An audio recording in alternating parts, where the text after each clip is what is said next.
여러분 안녕하십니까? 7월 30일 수요일 KTV 뉴스 시작합니다. 8월 1일 미국의 관세 부과를 앞두고 구윤철 경제부총리가 통상협의를 위해 미국에 도착했습니다. 구 부총리는 도착하자마자 하워드 러트닉 미 상무장관과 2시간 통상협의를 하고 본격적인 협상에 들어갔습니다. 문기혁 기자입니다. 구윤철 경제부총리 겸 기획재정부 장관이 미국 워싱턴 DC에 도착했습니다. 8월 1일 미국의 25% 상호관세 부과를 앞두고 통상협의를 하기 위해서입니다. 구 부총리는 도착하자마자 하워드 러트닉 미 상무부 장관과 2시간 동안 통상협의를 했다고 기획재정부는 전했습니다. 지난주부터 미국에 머물며 협상 중인 김정관 산업통상자원부 장관과 여한구 통상교섭본부장도 함께 자리했습니다. 구 부총리는 관세 부과를 하루 앞둔 현지 시간 31일 카운터파트이자 통상협상을 총괄하고 있는 스콧 베센트 미 재무부 장관과 면담할 예정입니다. 이 자리에서 관세율 인하를 요청하면서 조선업 등 협력 프로젝트를 제시할 것으로 보입니다. 국익을 중심으로 한미 간에 서로 상생할 수 있는 그런 협상안이 마련되도록 최선의 노력을 다하겠다는 말씀을 드리겠습니다. 우리 정부는 관세 부과를 앞두고 막판 총력전을 벌이고 있습니다. 일본을 방문 중인 조현 외교부 장관도 바로 미국 워싱턴 DC로 향해 현지 시간 31일 첫 한미 외교장관 회담을 가질 예정입니다. 주요 의제는 한미 동맹이지만 관세 협상 지원 사격 성격도 있습니다. 우리 경제 외교 산업 통상수장이 한꺼번에 미국을 방문해 전방위적으로 관세 협상에 뛰어드는 겁니다. 정부는 8월 1일 관세 부과 전까지 협상 타결을 목표로 하고 있습니다. 앞서 일본과 EU 등이 관세율을 15%로 낮추며 협상을 마무리했는데 참고가 될 것으로 보입니다. 정부는 협상에서 한미 산업 협력과 투자 프로젝트를 설명하는 한편 시장 개방 등 비관세 장벽 문제도 피해 최소화를 목표로 논의해 나갈 방침입니다. KTV 문기혁입니다. 이재명 대통령이 과도한 경제 형벌로 기업의 경영 활동이 위축되지 않아야 한다며 정부 내에 경제 형벌 합리화 TF를 가동하겠다고 밝혔습니다. 이 대통령은 오늘 비상경제점검 TF 회의를 주재한 자리에서 배임죄 남용으로 기업의 활동을 위축시켜 제도적 개선을 모색해야 할 때라며 이같이 말했습니다. 또 규제 합리화를 통해 기업이 창의적 활동을 할 수 있게 조치하고 국민과 기업이 참여하는 100조 원 규모의 국민펀드 조성 방안을 신속하게 마련하겠다고 덧붙였습니다. 안규백 국방부 장관이 K2 전차 수출 계약 체결을 위해 내일부터 다음 달 2일까지 폴란드를 방문합니다. 국방부는 안 장관이 현지 시간 다음 달 1일 부아디스와프 코시니악 카미슈 폴란드 국방부 장관과 함께 현지에서 열리는 K2 전차 2차 폴란드 수출 계약 서명식에 참석한다고 밝혔습니다. 앞서 이달 초 협상이 마무리된 K2 전차 2차 폴란드 수출은 계약 금액이 65억 달러, 우리 돈 9조 원으로 단일 방산 수출로는 사상 최대 규모입니다.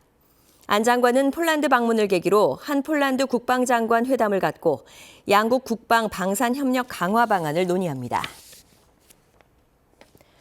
국제통화기금 IMF가 올해 세계 경제 성장률 전망치를 3%로 기존보다 0.2%포인트 높였습니다. 한국의 올해 성장률은 0.8%로 소폭 낮췄는데 내년에는 1.8%로 뛸 것으로 내다봤습니다. 김경호 기자입니다. 국제통화기금 IMF가 올해 세계 경제 성장률을 3%로 전망했습니다. 지난 4월 전망치보다 0.2%포인트 상향 조정했습니다. 내년 성장률은 0.1%포인트 오른 3.1%로 내다봤습니다. 한국의 올해 성장률은 0.8%로 0.2%포인트 내렸습니다. 다만 내년 성장률은 1.8%로 0.4%포인트 올렸습니다. IMF 한국 미션단장은 전망치를 낮춘 이유로 국내 정치 상황과 글로벌 통상 불확실성을 지목했습니다. 다만 올 하반기부터 경기 회복세가 시작돼 내년까지 이어질 것으로 예측했습니다. 주요 선진국 가운데 미국의 올해와 내년 성장률은 각각 1.9%, 2%로 전망했습니다. 미국은 관세 인하와 금융여건 완화 등의 영향으로 전망치가 상향 조정됐습니다. 유로존의 경우 올해 성장률은 높였지만 내년 전망치는 기존과 같이 유지했습니다. 중국은 올해와 내년 모두 상향 조정했습니다. IMF는 세계 경제의 리스크가 하방 요인에 집중돼 있다고 진단했습니다. 통상 정책의 전개 양상이 리스크의 향방을 결정할 핵심 변수로 평가했습니다. 하방 요인으로는 실효 관세율 상승과 관세 협상 결렬 등 정책 불확실성 확대를 꼽았습니다. 물가 상승률의 경우 올해와 내년 각각 4.2%와 3.6%로 전반적인 하향세를 전망했습니다. 다만 미국의 물가는 관세가 올 하반기까지 상승 압력으로 작용하면서 내년에도 물가 목표치를 초과할 것으로 내다봤습니다. KTV 김경호입니다. 고용노동부가 오늘부터 연말까지 주요 방송사에 대한 기획감독에 착수합니다. 고용부는 KBS와 SBS 등 지상파 방송사에 대한 감독을 마친 후 채널A, JTBC, TV조선, MBN 등 종합편성 채널 감독에 착수할 계획입니다. 이번 감독에서는 프리랜서의 근로자성 판단 문제와 직장 내 괴롭힘, 성희롱 등 조직 문화 실태 파악에 집중할 방침입니다.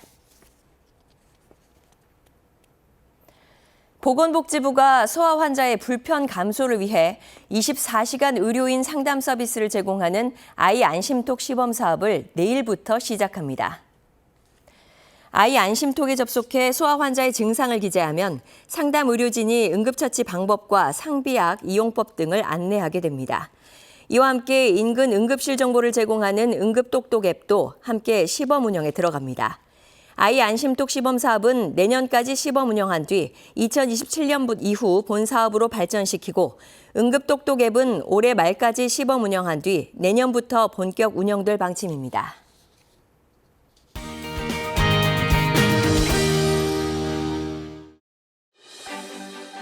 오늘의 주요 정책 소식입니다. 이재명 대통령이 오늘 비상경제점검 TF 3차 회의를 주재했습니다. 이 대통령은 100조 원 이상 규모의 국민펀드 조성 방안을 마련해 미래 전략산업에 투자하겠다고 밝혔습니다.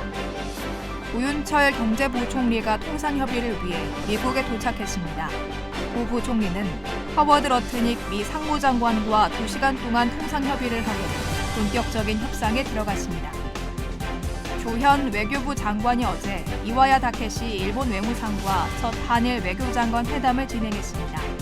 양 장관은 미래지향적 한일 관계를 지향해 나가기로 뜻을 모았습니다.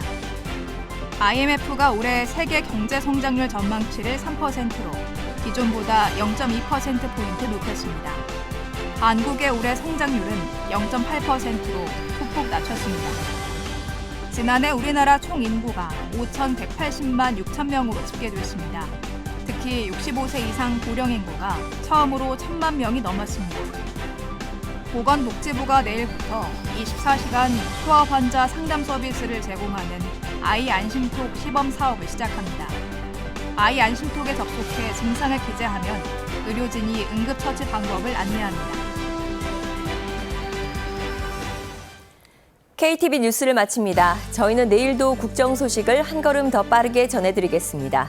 함께해 주신 여러분 고맙습니다.